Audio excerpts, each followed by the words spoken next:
বিকেলের ঘুম থেকে উঠেই ভাবছিলাম কি খাবো। তারপরে মাথায় এলো যে ঝাল ঝাল একটু কোরিয়ান স্টাইলের ম্যাগি করব। তো যেই বলা সেই কাজ, মাকে বললাম পাশের দোকান থেকে ম্যাগি এনে দাও। তো মা ঝপ করে ম্যাগিগুলো এনে দিল।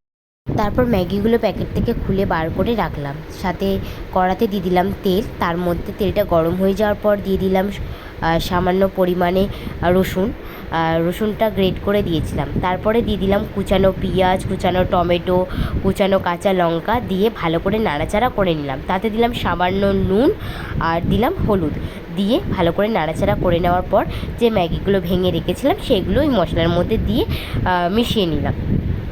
তারপরে পরিমাণ মতন জল দিয়ে দিলাম ম্যাগিটা সেদ্ধ করার জন্য। তো ম্যাগিটা সেদ্ধ হয়ে যাওয়ার পর তাতে ম্যাগির মশলা একের পর এক করে দিয়ে দিলাম, পরপর দিয়ে দিলাম। দেওয়ার পর সেটা ভালো করে নেড়ে নিলাম। নেড়ে নেওয়ার পর জলটা একটু শুকিয়ে যাওয়ার পর, মশলাগুলো ভালো করে মিশে যাওয়ার পর তাতে দিয়ে দিলাম টমেটো সস দিলে দেখবে টেস্টটা পুরোপুরি আলাদা লাগে। ম্যাগিতে কখনো টমেটো সস দিয়ে দেখবে।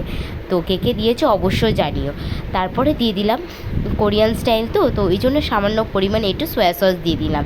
তো সয়া সসটা দিয়ে ভালো করে নাড়াচাড়া করে নেওয়ার পর ম্যাগিটা নামানোর আগে সামান্য পরিমাণে গরম মশলার গুঁড়ো দিয়ে দিলাম। দেওয়ার পর গরম গরম ম্যাগি রেডি। এবার ফার্স্টেই মাকে দিয়ে আগে ট্রাই করাবো, মাকে জিজ্ঞাসা করব কেমন হয়েছে। মা তো বললো খুব ভালো।